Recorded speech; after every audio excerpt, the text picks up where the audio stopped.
Welcome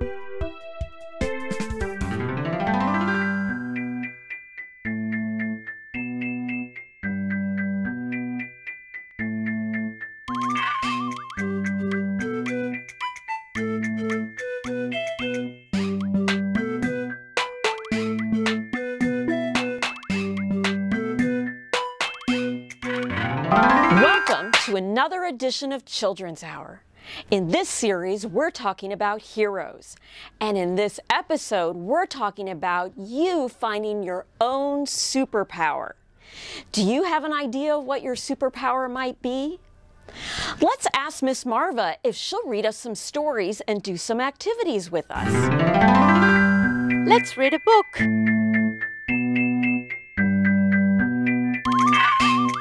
Love is Powerful by Heather Dean Brewer and Leung Pham. Love is powerful. Mary spilled her crayons onto the table. They made a messy rainbow. "What are we coloring, Mama?" she asked. Mama smiled. "A message for the whole world." Mary ran to the window and pressed her nose to the glass. Far below, people walked in different directions. Buses, cars, and taxis honked and grumbled down her busy street. Mary asked, "How will the whole world hear?" "They'll hear," Mama said, "because love is powerful." Mary climbed onto her Mama's lap. The crayons smelled sharp and new. Mama used one to write some letters. Even though Mama's words stretched across the poster, they would be too small for the world to read, Mary thought. Mary picked up a crayon. As she made her own sign, she imagined her friends in their apartments across the city. Grandma and Grandpa, a plane ride away, and all the people in other countries. Mary wondered, how will the whole world see our message? And Mama hugged her close. "They'll see," she said, "because love is powerful." Mama handed her a coat, and then they both laced up their shoes. Mary tucked the posters under one arm and held Mama's hand with the other. They slipped through the elevator doors. Down, down, down they went, all the way to the lobby. Mary hopped onto the sidewalk, then stopped and looked up. The street was packed with people, more people than she'd ever seen in her entire life. Mary tugged on Mama's arm to ask her to kneel down. Then she whispered in Mama's ear, "Mama, it's so loud, and there's so many people, they won't hear our message." And Mama said, "They will, little Mary." Mama lifted Mary up, and for a moment she felt like she was flying. On top of Mama's shoulders, Mary could see the crowd swell for blocks. Hundreds and thousands, even hundreds of thousands of people marching down the street. Some held signs like Mary's, all saying different things. Everyone cheered as they walked together. Mama joined them, and Mary bobbed above the crowd like a canary fluttering over the trees. She felt as tall as one of the buildings. Mary raised her sign for everyone to see, even though she was small and the crowd was very big, so big she didn't think anyone would hear. She called out her message. And through the roar, her voice was heard, and someone shouted the message back. Mary yelled again, and more joined in. Again she yelled the message, "Love is powerful." This time when the crowd called back, Mary's message rumbled down the street and echoed off the buildings. It was as loud as breaking waves. Love is powerful. And here's a picture of Mary. Oh, you guys, I love this story so much. Your pal Mo Willems presents Leonardo, the Terrible Monster.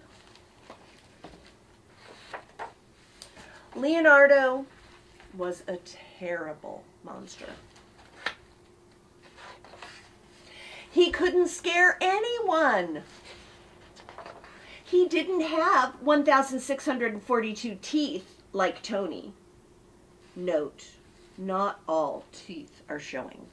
He wasn't big like Eleanor, and he wasn't just plain weird like Hector. Leonardo tried very hard to be scary, but he just wasn't. One day, Leonardo had an idea. He'd find the most scaredy cat kid in the whole world and scare the tuna salad out of him.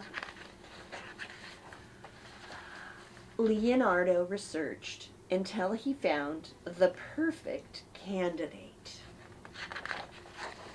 Sam. Leonardo snuck up on the poor, unsuspecting boy.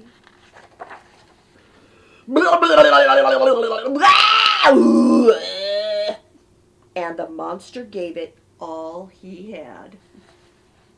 Until the little boy cried. Yes! Cheered Leonardo. I did it. I finally scared the tuna salad out of someone. Woo! No, you didn't, snapped Sam. Oh, yeah, replied Leonardo. Then why are you crying?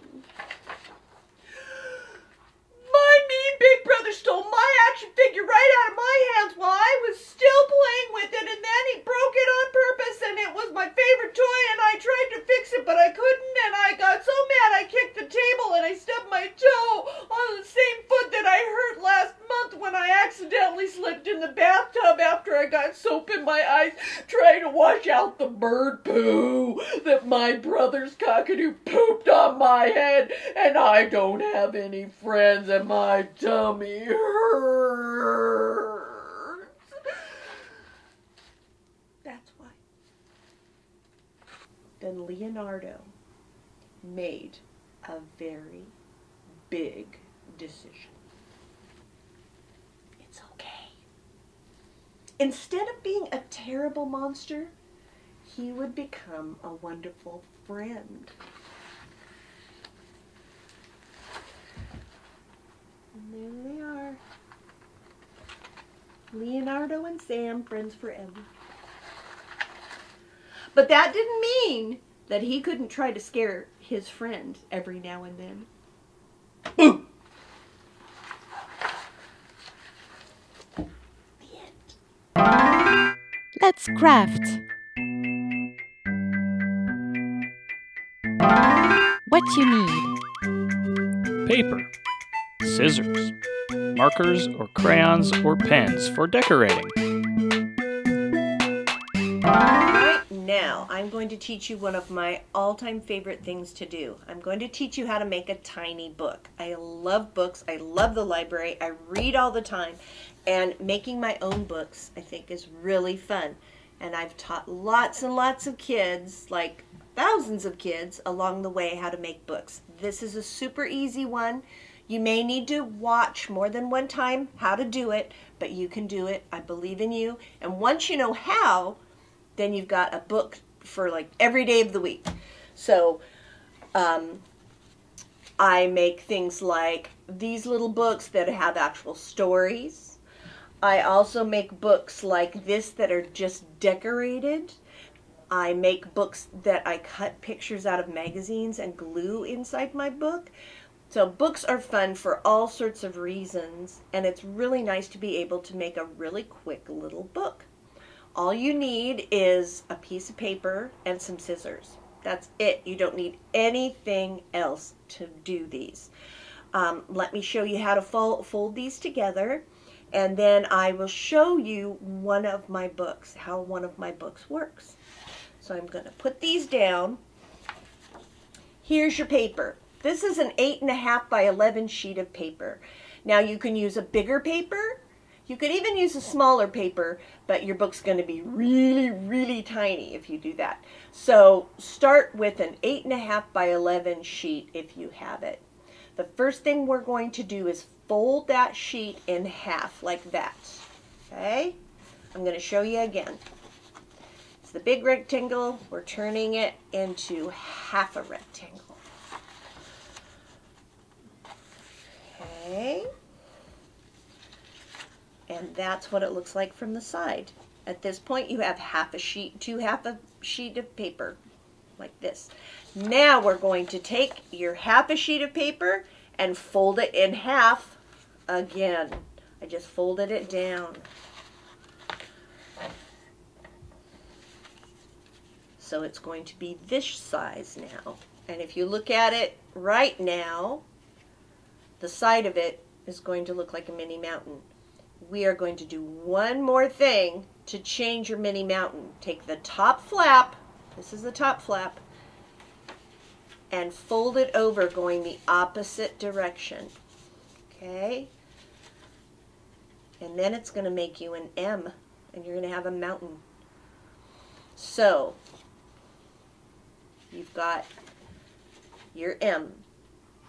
You're going to fold this in half one more time. You're going to take this long, thin rectangle, and you're going to fold that whole rectangle in half again.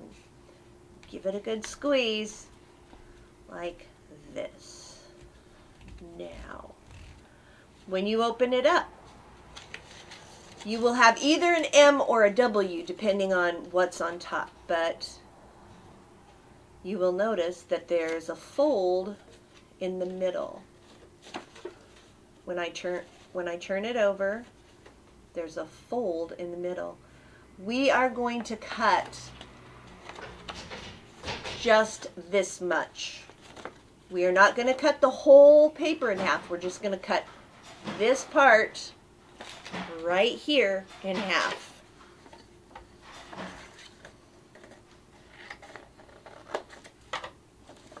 See, I didn't cut it all the way in half, just that little part.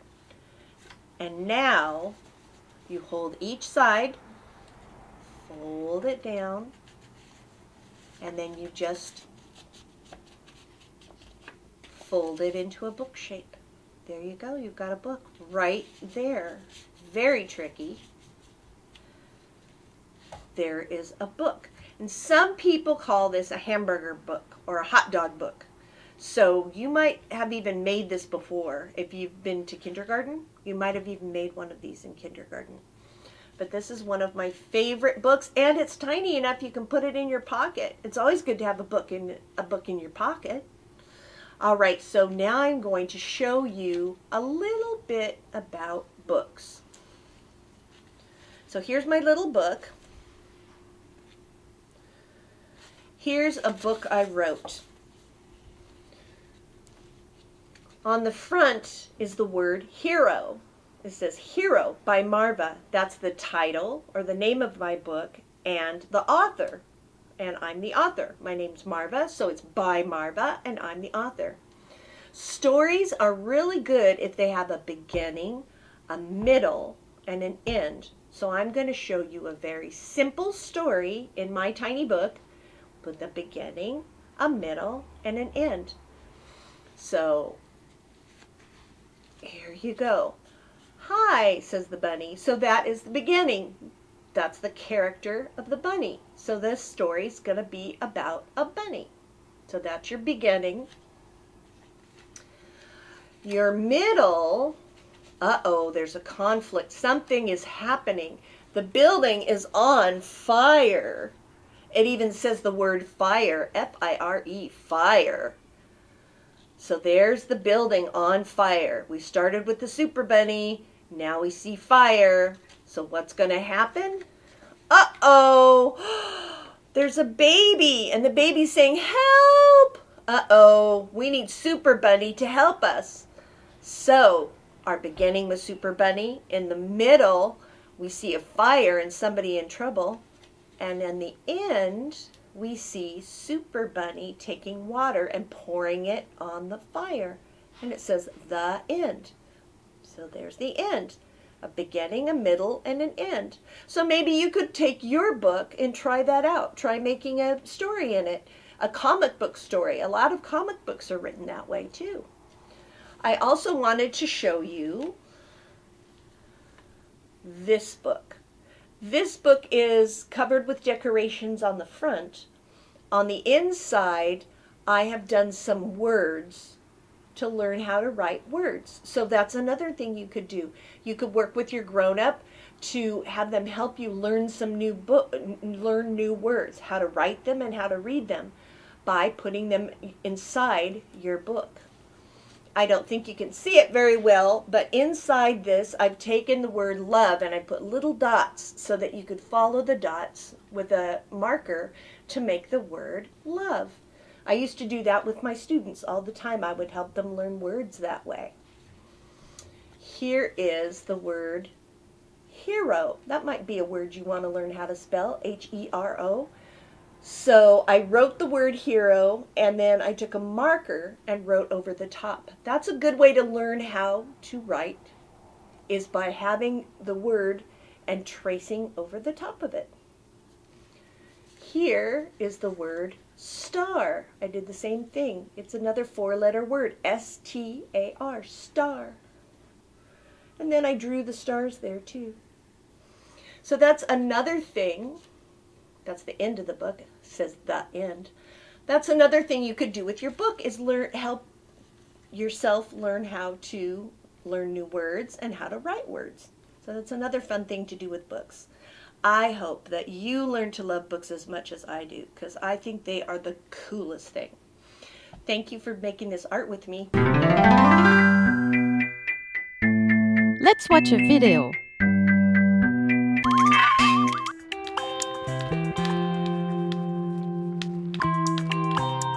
My name is Patrick, and I am 10 years old. From the minute I was born, I couldn't see anything, and when I got old enough, Mom and Dad just told me that I was blind. I do not go to a special school for blind kids.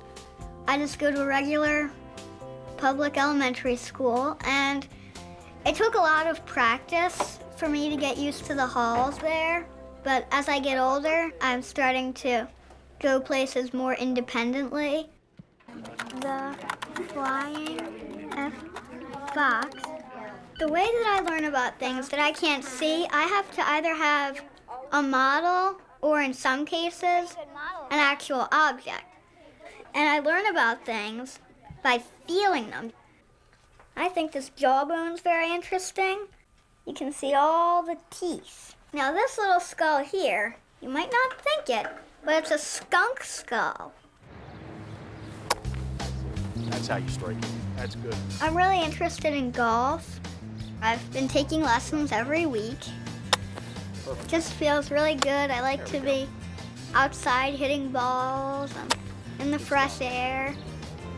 Normally, when people think of somebody who's blind, they usually don't think that they can do a sport, because golf is very visual. Like, you have to see where the hole is, and you have to see what club you're getting out. Now make the steps equal. We use a metronome. We put it behind the hole when I'm putting, and that will tell me where I need to aim to. All right, we're short and to the right. It usually takes me a lot of tries to finally do it. And when I finally do it, Mr. Smith and I get pretty excited. Yes. Well, that's pretty perfect. That was in. That's. It like spun around when it went in. You could hear it. I always try to find the good in everything, because in everything there has to be at least one little thing that's good. Good night, Mom. Since I use my fingers, I can read in the dark without my parents noticing. So until Mom comes in to check on me, I can read for as long as I like in bed.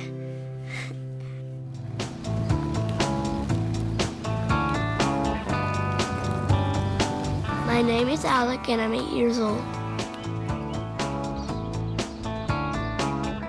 I was born with cerebral palsy and I can't walk without my braces and my walker.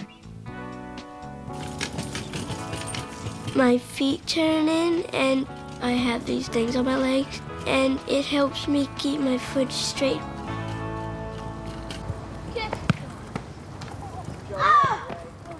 I'm missing out on a lot of stuff. It's really hard when my friend plays football and baseball. I can't really do that stuff, so just sit and watch. It's really hard on the playground.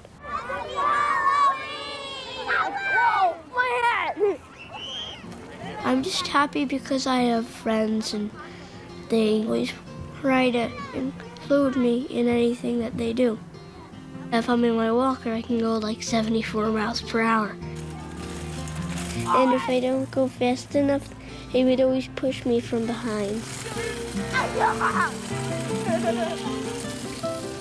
If they're going really fast, I think I'm gonna fall, but I don't. And they just keep holding on.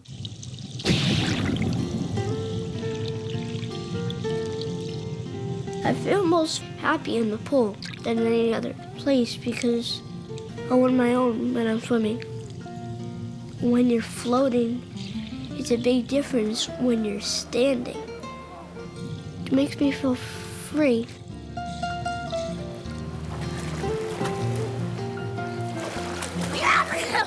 I feel really proud that I'm just doing what everybody else is doing and I just don't need help. Let's read a book.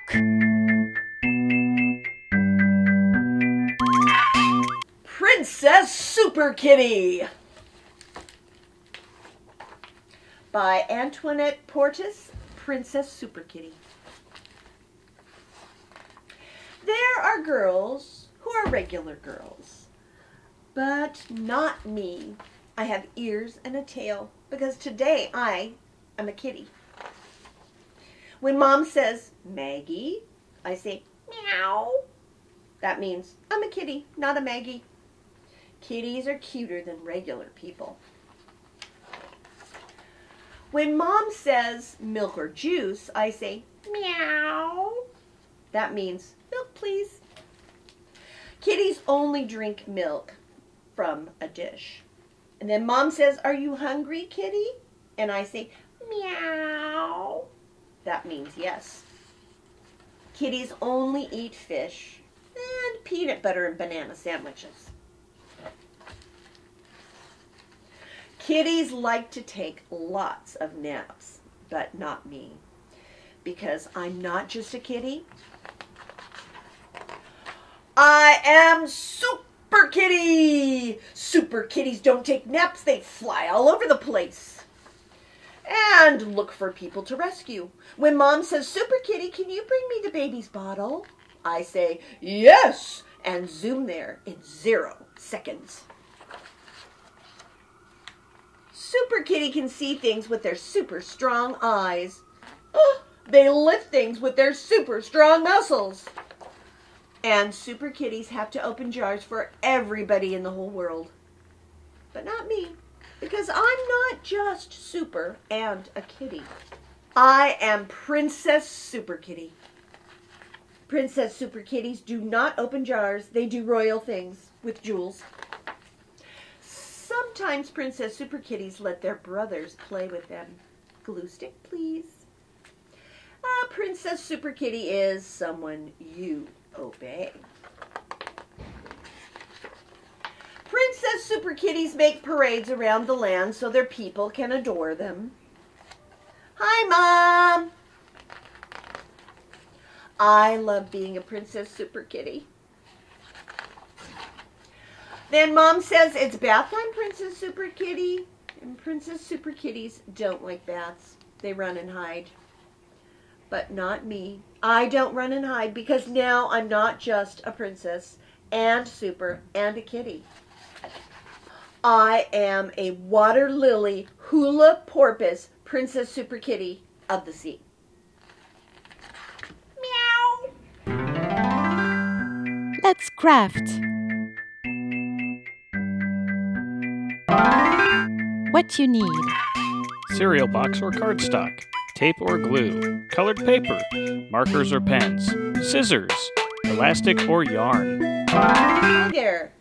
This is our craft making headpieces. Headpieces can be made in a lot of different shapes, but the basic headpiece is formed by using something like, again, a cereal box or a file folder, something that's a heavier cardboard. If you've got that heavier cardboard, you can make your whole costume. So my headpiece is similar to this one, which was cut with a point in the middle. You can also just do a rectangle and then glue a badge in the middle of it, like I did with this circle badge with the M. The M could be replaced with the symbol that you use or with the letter for your name. But here's another example. This one is tied on your head with yarn. So you can either tie it on with yarn, you could use elastic, or you can do what I've got for mine, which is make a headband. Just like that. Now, I decided that I wanted to make one that was a little bit different than the two that we have here. This one has a more circular shape. So, you're going to take your heavy-duty paper, your cereal box, your file folder, and fold it in half. Then you're going to draw the design because you want it to be symmetrical, the same on each side. So this one I'm holding up so your adult, if you like this, your adult can see what it looks like and they can help you draw it so that you can cut it out. This was just a long line, another long line, and a couple of bumps. Not too hard. The other one that is shaped like this would look like a long line, shorter line, and a triangle. If you wanted a shape like this, you do this one over here. But I'm going to go ahead and cut out this one that has some circular bumps on it so that you can see what that looks like. Alrighty. Now your kid scissors might not be strong enough to cut this kind of paper. So you might have to ask your grown-ups for stronger scissors. These scissors that I have in my hand, they're really sharp. I love them because they're really sharp and I can cut through paper pretty easy. So you may need to ask for help on cutting this, depending on how thick that cereal box is. All right, and I'm going around the other bump, and I'm doing little trims just to make sure I got all the stuff. I'm going to cut that purple line off so I don't see it. There. Okay. There it is halfway. This is the shape it looks like full. It's got like a circle and another blob on top, almost like a one of those hats you wear during the winter. Kind of has that shape. Then I would take this shape and color it in. Right now it looks like this on the white side, so I might take my purple and color it in purple. Here, get that stuff out of the way. And give a little color. Maybe I would take another circle. I know you'd do a better job, but maybe color the background one way. And then maybe I will make a little circle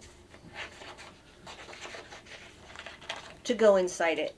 And that looks like it will fit. Oh, hey, that looks good. So I decided to change my mind, you guys. I'm going to make a square, and I'm going to put the square there. I'm going to tape it, not tape it. I'm going to glue it. Come here, glue.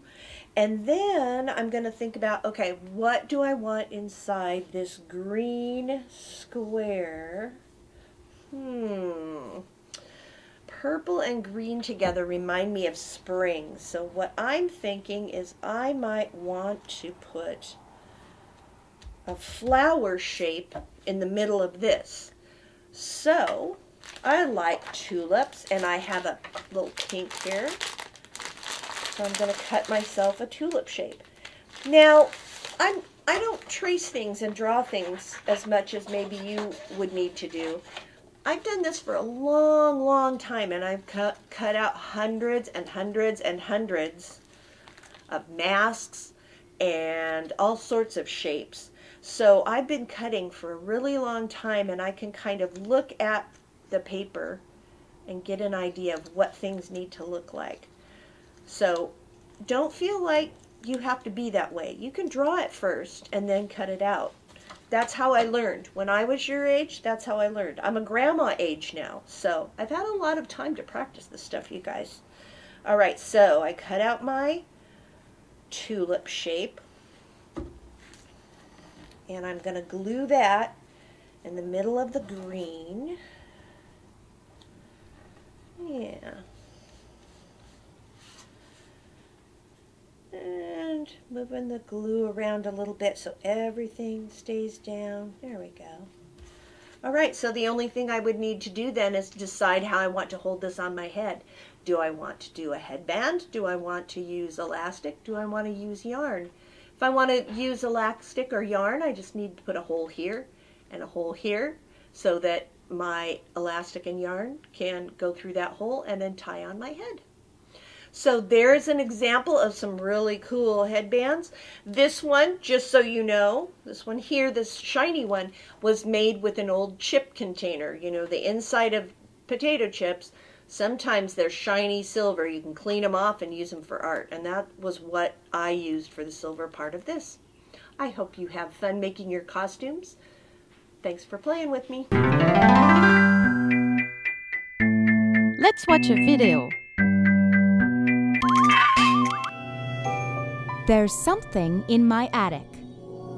Written and illustrated by Mercer Mayer.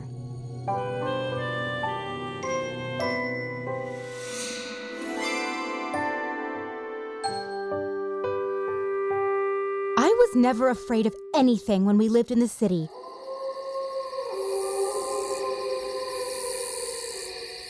But now we live on a farm.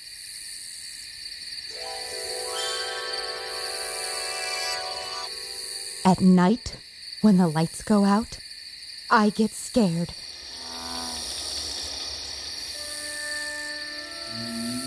Because I can hear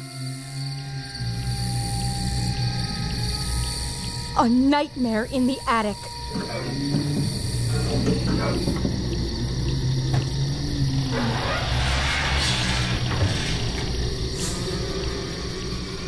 Right above my head.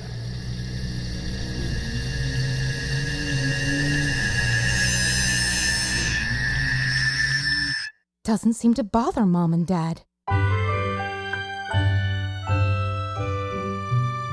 They say it's probably mice.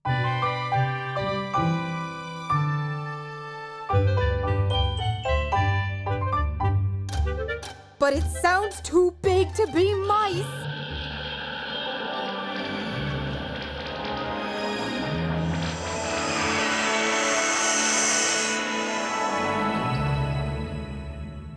I decided to lasso that nightmare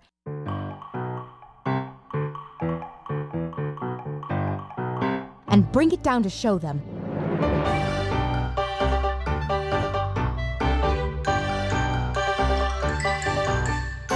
I'd just be brave and sneak quietly into the attic with my lasso ready.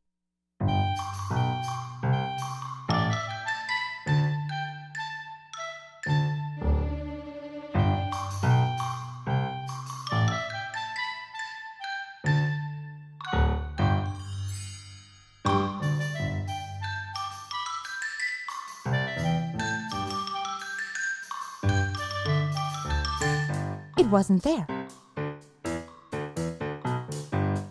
But I noticed a bunch of toys I thought were lost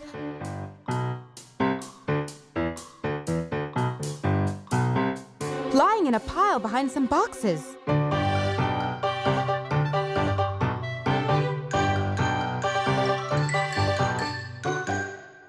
Something weird was going on for sure. Then I heard it creeping up the stairs.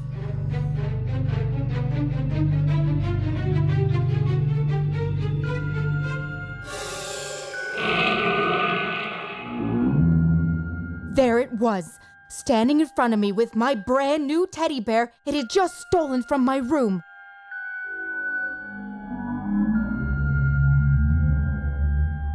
Hey! I called. That's my teddy bear. Give it to me. But the nightmare tried to sneak back down the stairs.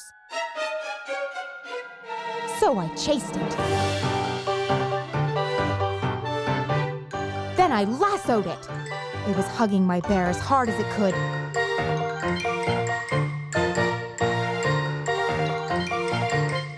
Be careful, Nightmare, I said, or you'll rip my bear. I tried to get my bear back, but it wouldn't let go. So I pulled it down the hall to my parents' room. I flipped on the lights to show them the nightmare I captured. I was sure they would be amazed.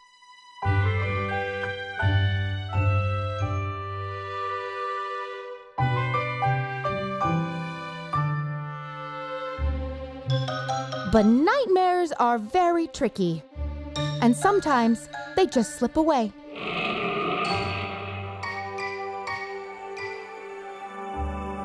I'll just have to get my bear back tomorrow.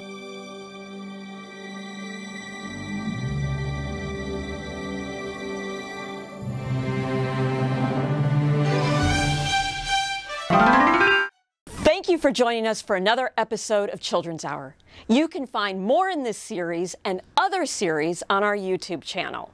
Until next time.